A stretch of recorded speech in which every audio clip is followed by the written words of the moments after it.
There is a moment just before the sunrise when the lake hasn't decided what kind of day it's going to be. The sky still deciding on its colors. I got here before the light did. Every story needs a place to stand, and today mine was on the edge of this water. Camera, lens, and a lot of patience which I didn't know I had. The lake wakes up slowly, a spot-billed duck drifting quietly over the water, and soon a second joins it. Both settled into a small quiet ritual, praying, cleaning its wings, one of them stretching out its wings. The moment doesn't long last, just a brief moment, caught and go. Nearby, another pair of spot-billed ducks hasn't moved at all. Still asleep, decided it seems not to wake up on a Sunday. Nearby, a moorhen and a coot going through the same procedure that they go through every morning. Cleaning, preening, not dramatic at all. Just something almost every bird does, keeping their feathers free of dirt and parasite.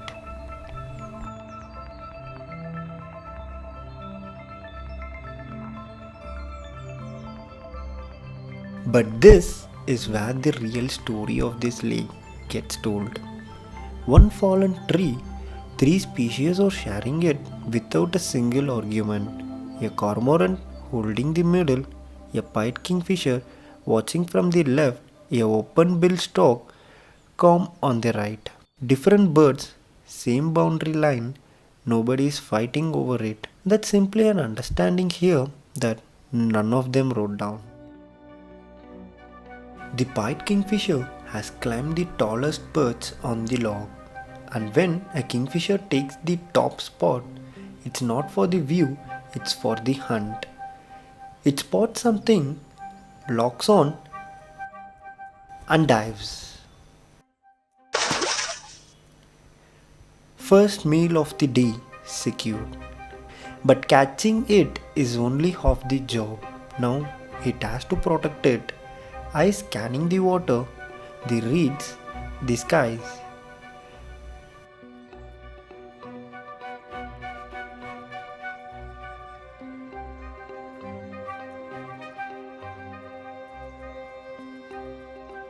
It carries the fish to the big fallen log, away from the open perch. No distractions, no competition.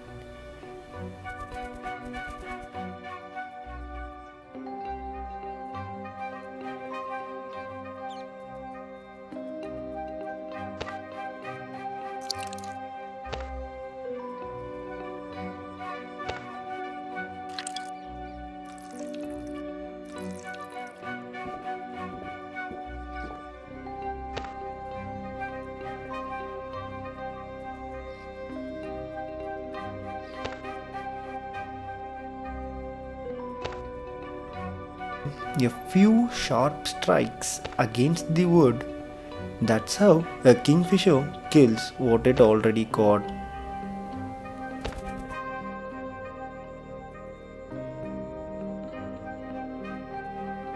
Then breakfast. Swallowed the whole fish.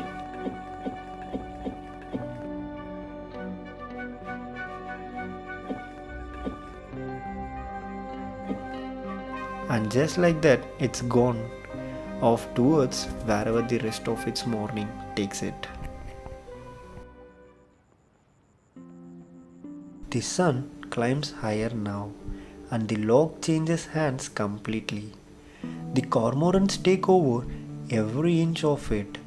Wings spread wide, drying in the light. It looked almost ceremonial.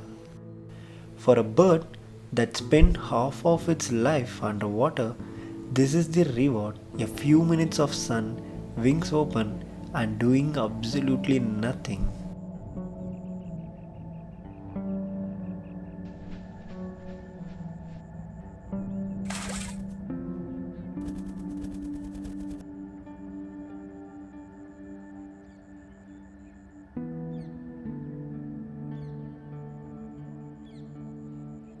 the cormorants take over every inch of it.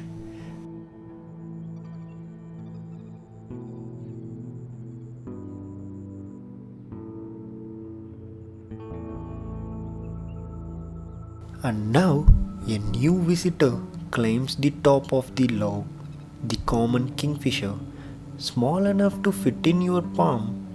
And somehow this tiny bird is the one that inspired a name you'd recognize on a beer. But breakfast doesn't come easy just because you are famous. The first dive comes up empty, so it resets, lock on again, dives a second time.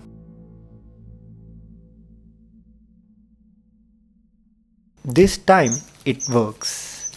And like every hunter on this log has already taught us, the first rule isn't eating, it's safety. Off into the dense bushes it goes, prey secured before the meal even begins.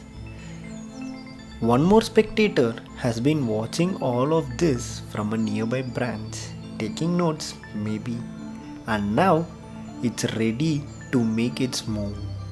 The white-throated kingfisher take the top spot on the log.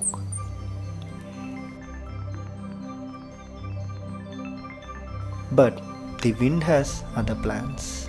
Too strong, too unsteady, so it drops down to the lower log for a better angle, where it is immediately reminded by a cormorant from above that in this lake position matters, and apparently so does aim. Undeterred, it climbs back to the top for one more attempt.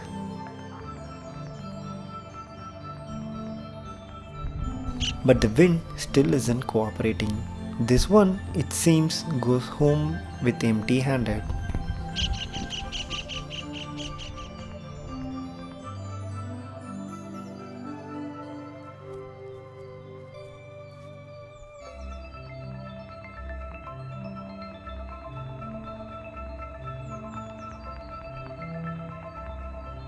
Down at the base of the log, life gets smaller and quieter. A pair of scaly-breasted munias, one low on a fallen wood and one tucked into the bushes, going about their own version of an ordinary morning. And back on the log, the open bill has the place for itself now. No hunting, no urgency, just wind, wings, and the slow business of cleaning up.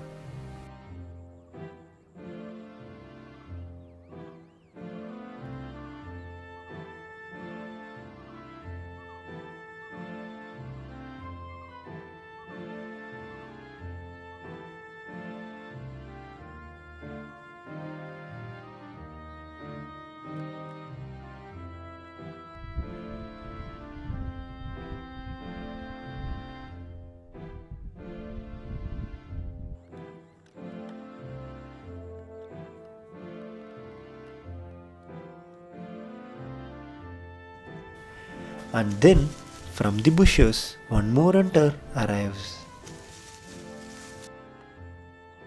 A purple heron, tall, narrow, built like patience given a shape.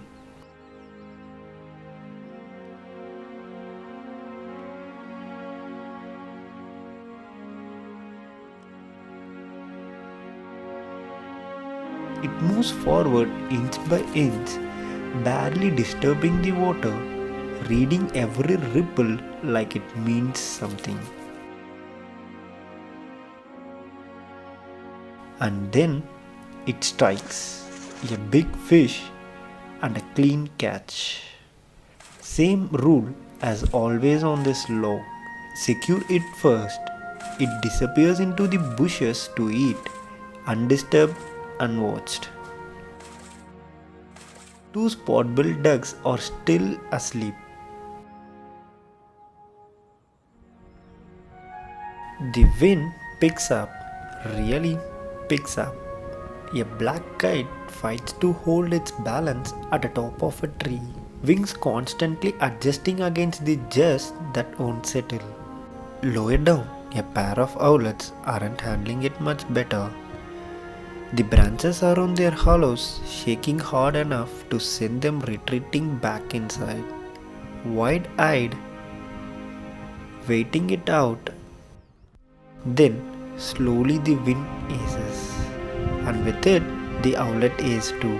One yawns, then again, then a third time, which, if I am honest, reminded me of something. It's Sunday afternoon. Even the lake knows it's time to slow down. A Zoom H1 Essential kept just ahead of a frame, a Sony 6400 attached with 200-600 mm lens, and for the lower angles, nothing fancier than my camera bag, doing double duty as a beam bag. By afternoon, the lake had gone quiet again. Cloudy skies, a mild wind, and a fallen tree that played a major role on the entire lake.